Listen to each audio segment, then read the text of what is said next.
ကြီးစံတစ်ထောင်ကလူတန်းပေါင်းများစွာရဲ့အသက်ကိုနှုတ်ယူပြီးကမ္ဘာမြေပုံကိုပြောင်းလဲပြစ်နိုင်နေဆိုတာယုံနိုင်မလား1914ခုနှစ်မှာစတင်ခဲ့တဲ့ပထမကမ္ဘာစစ်ကြီးက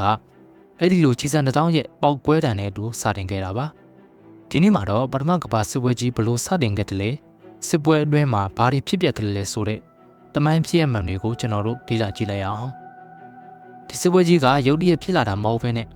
နိုင်ငံတွေကြားမှာဆယ်စုနှစ်ပေါင်းများစွာစုပြုံထားတဲ့ပြဿနာအရင်းမြစ်တွေကြောင့်ဖြစ်တယ်ဒီပြဿနာတွေရဲ့အဓိကလေးချက်ကိုကြည့်လိုက်အောင်ပထမတစ်ချက်ကစစ်အင်အားပြန်ဆင်လာခြင်းမှာနိုင်ငံကြီးတွေကတနိုင်ငံတစ်နိုင်ငံစစ်သားနဲ့လက်နက်ပုံများလာဖို့ပြိုင်ဆိုင်စူးစမ်းလာကြပါတယ်ဒုတိယတစ်ချက်ကမာမေးအုပ်စုပွဲခြင်းမှာ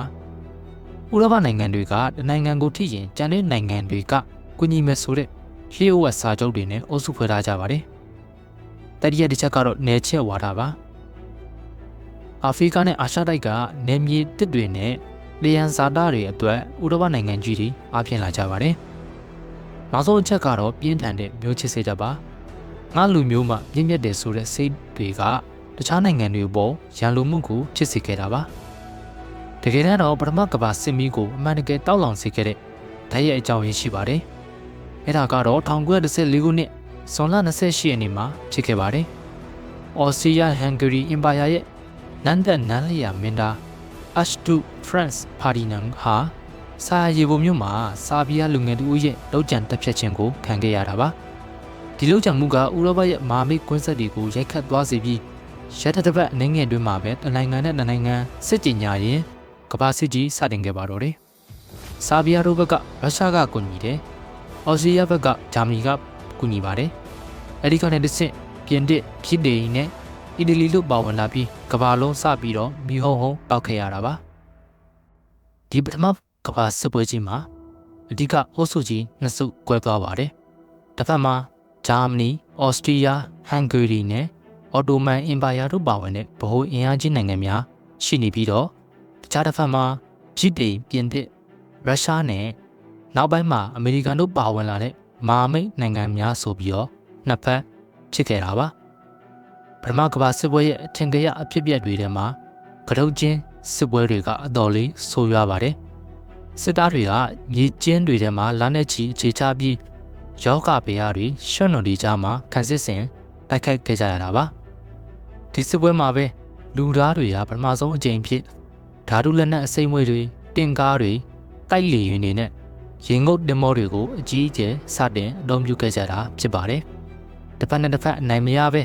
နှစ်ပေါင်းများစွာကြာရှည်နေခဲ့တာကြောင့်စစ်သားတွေရောပြည်သူတွေပါငတ်ဘေးနဲ့ဒုက္ခပေါင်းစုံရင်ဆိုင်ခဲ့ရပါတယ်ပထမကမ္ဘာစစ်ပွဲရဲ့အလဲပြောင်းကတော့1918ခုနှစ်မှာစတင်ခဲ့တာပါအဲဒီအချိန်မှာရုရှားနိုင်ငံထဲမှာတော်လှန်ရေးဖြစ်ပြီးတော့ပထမကမ္ဘာစစ်ပွဲတွေကနေရုရှားတို့နှုတ်ထွက်သွားခဲ့ပါတယ်ဒီအချိန်မှာဂျာမန်ရေငုပ်တင်မောတွေကအမေရိကန်ကုတန်းရောင်းဝယ်ရေးတင်မောတွေကိုတိုက်ခတ်ခဲ့တာကြောင့်အမေရိကန်ပြည်ထောင်စုကမဟာမိတ်တွေဘက်ကနေစစ်ပွဲတွေကိုဝင်လာခဲ့ပါတယ်အမေရိကန်ရဲ့ဤပညာစစ်အင်အားတက်တွေအရေးမြစ်တွေကစစ်ပွဲရဲ့အရှိန်အဟုန်ကိုမဟာမိတ်တွေဘက်ကိုအလေးထားပါစေခဲ့ပါတယ်နောက်ဆုံးမှာတော့ဂျာမနီနိုင်ငံတွင်းမှာလည်းစူပူအောင်ကြွမှုတွေဖြစ်လာပြီးစစ်ပွဲကိုဆက်မတိုက်နိုင်တော့တဲ့အစုံ1918ခုနှစ်နိုဝင်ဘာလ17ရက်နေ့မနက်7:00 နာရီမှာအပြစ်ခတ်ရဲစရေးသဘောတူညီချက်လက်မှတ်ရေးထိုးခဲ့ကြပါတယ်ဒါက၄နှစ်ကျော်ကြာအောင်တိုက်ခိုက်ခဲ့တဲ့ပထမကမ္ဘာစစ်ပွဲကြီးရဲ့ညီကုန်းဖြစ်ပါတယ်1919ခုနှစ်မှာချုပ်ဆိုခဲ့တဲ့ဘာဆိုင်စာချုပ်ကတော့စစ်ပွဲကိုတရားဝင်အဆုံးသတ်ပေးခဲ့ပါတယ်ဒါပေမဲ့ဒီစာချုပ်ကဂျာမနီဘော်ကိုအရန်တင်းကျပ်တဲ့ကန့်သက်ချက်တွေစစ်ရော်ကြီးတွေတတ်မှတ်ခဲ့တာကြောင့်ဂျာမန်လူမျိုးတွေကြားမှာမကျေနပ်မှုတွေပြင်းထန်ခဲ့ပါတယ်